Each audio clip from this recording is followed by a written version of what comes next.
Democratic presidential candidate Kamala Harris will hold an event in Milwaukee today while continuing to rack up endorsements and delegates for her campaign. That's right. So far, every Democratic governor and nearly all of the Democrats in Congress have endorsed Harris for president, but a handful of high-profile holdouts letting the process play out before making it official. Joining us this morning from Capitol Hill, Congressman Adriano Espaillat. So, Congressman, good morning to you.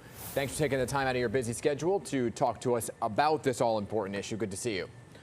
Thank you. Thank you for having me this morning. You threw your support behind Vice President Harris, right, as a presidential candidate. She's pulled in enough delegates right now to take her over the threshold to be the Democratic nominee. So what's the feeling, the conversation right now among Democrats on Capitol Hill, given this whirlwind of activity since Sunday? There was this talk that there was going to be chaos if the president stepped aside, and this took very quickly to give her all the delegates. It's been quite the opposite. A lot of enthusiasm. I haven't seen this level of enthusiasm for a long, long time.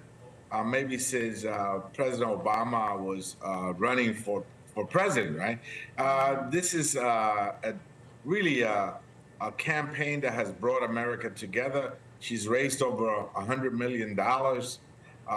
She's got over 1 million contributors out there. Not only the money that she's raised, but she's building an army of moms and workers and of course activists and elected officials and union leaders and church leaders. So this is an important coalition that she's putting together. And this is democracy at its very best. Yeah, and record fundraising. I mean, the mobilization has been very impressive. Former House Speaker Nancy Pelosi, she endorsed Vice President Harris. She called her brilliantly astute. But as we mentioned, the top-ranking Democrats in each chamber, Senator Chuck Schumer, House Minority Leader Hakeem Jeffries, have not officially endorsed Harris. Have you? Yes, I did. I endorsed her, and enthusiastically so. I think that, having a first woman and the first black woman to lead our nation is of historic magnitude. Other countries have elected. Mexico just elected a woman president. Why not the United States? I think that it will bring about a lot of enthusiasm just to have little girls across the country see themselves in Kamala Harris. I think is a great step forward. But what do you think the holdup is, or the hesitation with Senator Schumer and Congressman Jeffries? Well, the Democratic Party is a Big Ten party, right? We have lots of points of views and lots of opinions, and people from all over the country, from rural America. We have nurses, lawyers, doctors.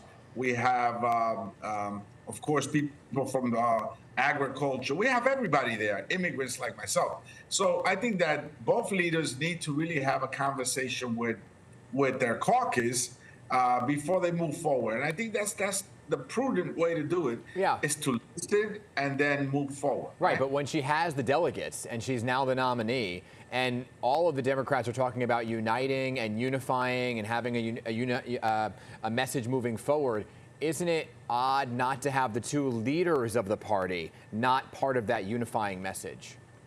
I think they want to have a conversation with her. That's, I think, appropriate for both leaders to speak to her before they come out and support her. I know that when I'm gonna endorse somebody locally, I always like to have a conversation with them before I do that. And again, they represent a party that is a Big Ten party with lots of people from different walks of life. And I think that they will come and support her. I think they will be there. But, first they want to listen to us, and they want to listen to the rank and file of the Democratic Party. Yeah, Hakeem Jeffries had a press conference yesterday. He said he did talk to Vice President Harris. But what's your take on the vice president pick? And there's a lot of rumors right now circulating about who that should be. Is it going to be Governor Shapiro of Pennsylvania, some other names on the list? What are your thoughts? I tell you, all the names that I've seen are tremendous leaders. They bring to the table regional support that we need to win this election. I think that she's going to be very deliberate in choosing who her VP candidate is. But all of the names that have come up, with the governor from Pennsylvania, the senator from Arizona, Pete Buttigieg, Secretary of Transportation, all great names that bring added value to this candidacy. Yeah, whittle down that short list. Congressman Espaillat, thanks again for your time this morning. Thank you. Appreciate Thank you it. for having me this morning.